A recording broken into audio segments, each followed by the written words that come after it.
देखिए, अब हम फाइनेंशियली वायबल नहीं रहे। क्या कोई मुल्क ऐसा है जिसका डिफेंस का खर्चा कर्जों से लिया जाता है? हिंदुस्तान का खर्चा, आज मुझे अफसोस हो रहा है, मैं जब वजीर था 25 साल तकरीबन पहले, रेशियो 1:3 था between defence spending of India and Pakistan. आज वो 1 हमारा तो 8 उनका। ये कौन सा बैलेंस है? वो भी 1 हमारा जो है वो खर्चों से पूरा कर रहे हैं हम। तो ये निजाम कैसे चलेगा इस तरह? और आज आपकी पोजीशन ये है कि आपके रिजर्व्स जो आप कह रहे हैं कि $10.5 अरब के करीब हैं, उसमें से अगर आप लायबिलिटीज निकाल लें, जो आपके यहाँ डिपॉजिट्स वगैरह मुल्कों ने रखे हैं, स्वैप फंड्स और IMF का लोन वगैरह सब निकाल लें, नेट रिजर्व्स मनफी $9 अरब। आज पाकिस्तान के स्टेट बैंक के पास जो रिजर्व्स हैं वो आर लेस देन $11 बिलियन, और इसके अंदर तकरीबन $10 बिलियन ऐसा रिजर्व है जिसको हम टच नहीं कर सकते, जो हमने अपने दोस्त ममालिक से अपना रिजर्व बिल्डअप करने के लिए इस्तेमाल किए। इसमें चाइना का डिपॉजिट है, इसमें सऊदी डिपॉजिट है, इसके अंदर UAE का डिपॉजिट है, इसके अंदर कतर के पैसे पड़े हुए हैं। जिस पोजीशन पे इस वक्त पाकिस्तान खड़ा है, वहां पे श्रीलंका तकरीबन आप समझिए कि 6 या 7 पहले उसी पॉइंट पे खड़ा था जहां आज हम खड़े हैं। पाकिस्तान में एक लंबे वक्त से इमरान खान सरकार को गिराने की जद्दोजहद चल रही थी और आखिरकार वो दिन भी आ गया कि उनकी सरकार गिर गई और पाकिस्तान को शहबाज शरीफ के रूप में एक नया प्रधानमंत्री भी मिल गया।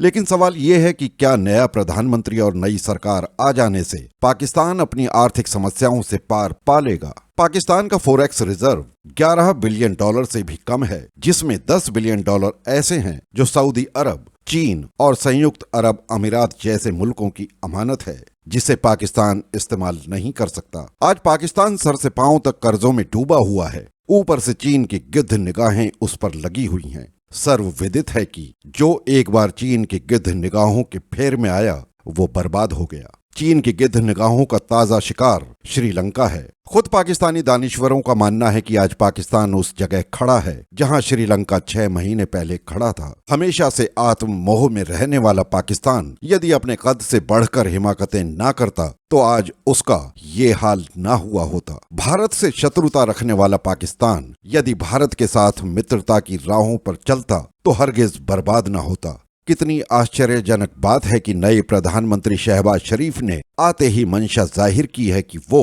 भारत से अच्छे संबंध चाहते हैं, लेकिन पहले कश्मीर मसले का हल होना जरूरी है। वाह रे पाकिस्तान, झूठी नवाबी तो चली गई लेकिन झूठी शान नहीं गई।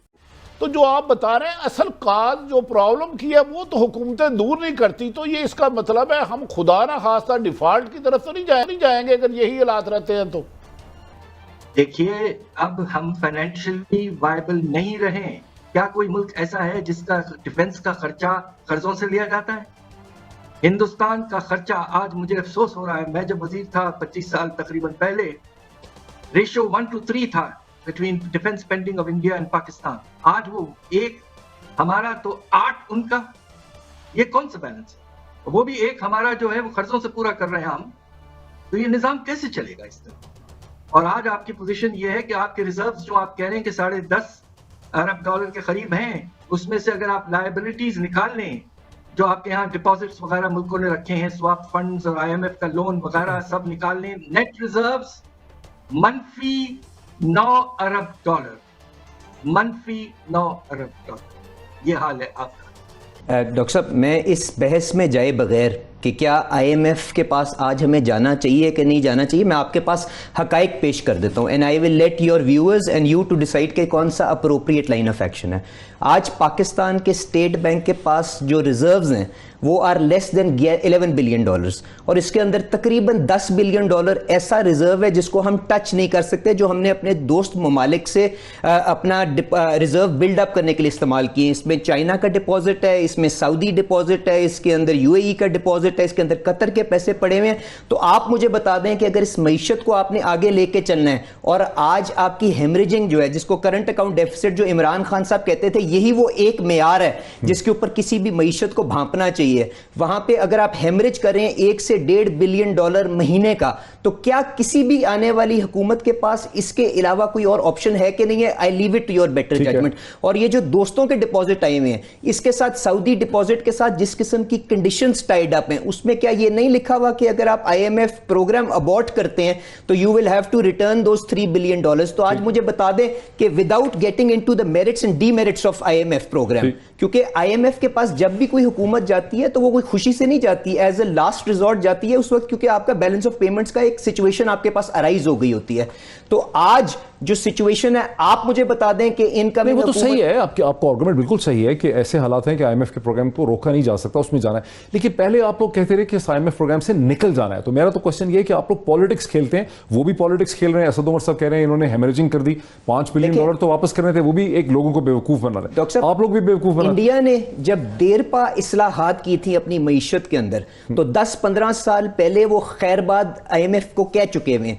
आज उनके पास जो डॉलर रिजर्व्स हैं वो $600 बिलियन से ज्यादा के हैं। अगर इमरान खान साहब को जो ये आइडियल मौका मिला था जिसके अंदर वो सेम पेज करते रहे थे, अगर वो उस इन्वायरमेंट को, और जो शहबाज शरीफ साहब जो उस वक्त लीडर ऑफ द ऑपोजिशन है, जो उन्होंने उस वक्त ऑफर की थी कि आए बैठ के चार्टर ऑफ इकोनॉमी पे काम करते हैं और वो बुनियादी इस्लाहात करते हैं जो हमारी मईशत को आज दरकार है, अगर इमरान खान साहब ने उस मौके को इस्तेमाल किया होता और हमारे जो एक्सटर्नल अकाउंट की वल्नरेबिलिटीज हैं, हमारे अंदरूनी खसारे जो हैं, आप तो मैंने आपसे एक्सटर्नल अकाउंट की बात की, आप यकीन माने इस दफा अंदरूनी खसारा जो होने जा रहा है वो 5,500 अरब से ज्यादा का है, और पाकिस्तान मुस्लिम लीग नवाज के 5 साल की आप एवरेज निकाले ना तो 1,600 अरब है। आखिरी साल जो इलेक्शन ईयर था 2,200 अरब है।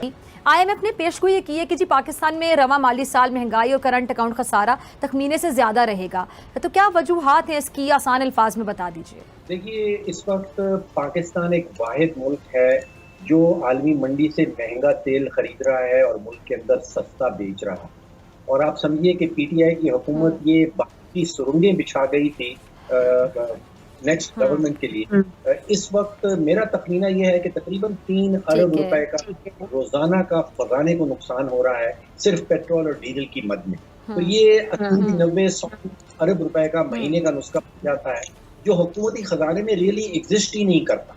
यानी कि नुकसान हो रहा है लेकिन हुकूमत के पास उस खसारे को पूरा करने के लिए पैसे नहीं है। फिर आपने देखा कि सियासी गैर यकीनी के नतीजे जो है हमारे डॉलर के रिजर्व जो जिस तेजी से गिरे हैं, अब जिस पोजीशन पे इस वक्त पाकिस्तान खड़ा है वहाँ पे श्रीलंका तकरीबन आप समझिए कि 6 या 7 दिन पहले उसी पॉइंट पे खड़ा था जहाँ आज हम खड़े हैं। और अगर हम कुछ सीखना चाहते हैं तो फिर हमें अपनी सिर्फ जो है वो बड़ी तेजी से बदलनी होगी, वरना जो हालात हमने श्रीलंका में देखे हैं या हुकूमत ने अभी कोई 7.5 घंटे की रोजाना की लोड शेडिंग का ऐलान किया है। आप सोचिए कि उनके पास कागज खत्म हो गया है, बच्चों के हैं उनको डिले कर दिया गया है क्योंकि उनके पास कागज नहीं है कि कागज खरीदा जा सके। ड्राइवर्स लाइसेंस के लिए प्लास्टिक जो इम्पोर्ट होता था वो हो गया है, वो ड्राइवर्स लाइसेंस इशू करने के काबिल नहीं रहे।